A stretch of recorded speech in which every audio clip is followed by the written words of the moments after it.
കുട്ടികളെ, welcome back to our channel. അപ്പോൾ ഇന്ന് നമുക്ക് സ്പെഷ്യൽ ആയിട്ടുള്ള ഒരു ദിവസമാണ്. പക്ഷേ ഈ ദിവസം കഴിഞ്ഞിട്ട് ഇപ്പോൾ ഒരു വർഷമായി കേട്ടോ. എനിക്ക് എഡിറ്റ് ചെയ്യാനുള്ള ഒരു സമയക്കുറവ് കാരണം ഇതുവരെ എഡിറ്റ് ചെയ്യാൻ പറ്റാതിരുന്നതാണ്. അപ്പോൾ നാളെ ആനിക്കുട്ടി വലുതായി വരുമ്പോൾ അവർക്ക് ഈ വീഡിയോസൊക്കെ കാണുമല്ലോ, അതുകൊണ്ടാണ് കേട്ടോ. അതെ, നമ്മൾ ആനിക്കുട്ടിയെ വിളിച്ചുകൊണ്ട് വരാൻ വേണ്ടി വീട്ടിലേക്ക് പോയി. ചിന്നുവിൻ്റെ വീട്ടിൽ ചെന്ന് അപ്പോൾ ഋഷിയെക്കുട്ടി ഭയങ്കര കരച്ചിലായിരുന്നു. കാരണം ഋഷിക സ്കൂൾ വിട്ട് വരുന്നത് അനുവായിട്ട് കളിക്കാനായിരുന്നു. ഇനി അനു അവിടെ ഇല്ലല്ലോ എന്ന് ഓർക്കുമ്പോഴായിരുന്നു തോന്നുന്നു ഋഷിക്ക് ഭയങ്കര സങ്കടമായിരുന്നു. പക്ഷെ ആമിക്ക് ഭയങ്കര സന്തോഷം, കാരണം ആമിക്ക് ഇനി കളിക്കാൻ ഒരാൾ കൂടെ വന്നല്ലോ. അങ്ങനെ നമ്മൾ വീട്ടിൽ വെളിയിൽ വന്നിരിക്കുവാണ്. കാരണം രാഹുകാലമൊക്കെ കഴിഞ്ഞ് കയറാമെന്നും പറഞ്ഞ് അവിടെ ഇരിക്കുമായിരുന്നു.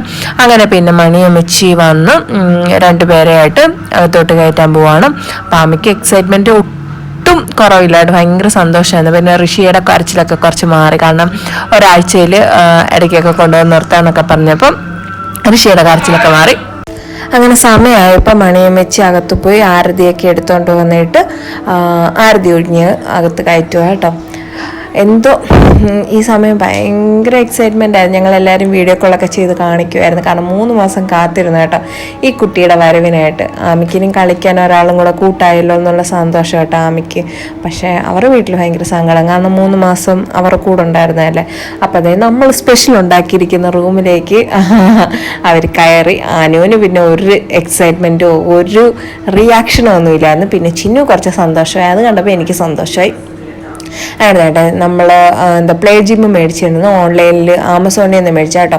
അപ്പോൾ പ്ലേ ജിമ്മിൽ അനുക്കുട്ടിയെ കിടത്തി അവളിങ്ങനെ കാലിട്ടടിക്കുന്ന കാണാൻ വേണ്ടി ഞങ്ങളെല്ലാം കൊതിയോടിരുന്നു. പക്ഷെ അവൾ കിടത്തിയുണ്ടോ എന്ന് കരഞ്ഞ് പിന്നെ കുഴപ്പമൊന്നുമില്ലായിരുന്നു. പിന്നെ അതൊക്കെ കണ്ട ആൾ ചില്ലായി. ആ ചിരി കാണുമ്പോൾ ഉണ്ടല്ലോ, എന്താ പൊന്നളിയാ എന്ത് സുഖവും സന്തോഷമാണ്. അങ്ങനെ ഞങ്ങളുടെ സുന്ദരിക്കുട്ടി ഞങ്ങളുടെ വീട്ടിൽ വന്നു. അപ്പോൾ ദേ ഇത്രയുള്ള കേട്ടോ നമ്മുടെ വീഡിയോ. നമ്മുടെ പുതിയ അതിഥിയെ നിങ്ങൾ ഇഷ്ടപ്പെട്ട ലൈക്ക് ചെയ്യുക. നമ്മുടെ പഴയ അതിഥി അനുക്കുട്ടിയെ ഇഷ്ടമായ കമൻറ്റ് ചെയ്യാനും മറക്കരുത്. Thank you.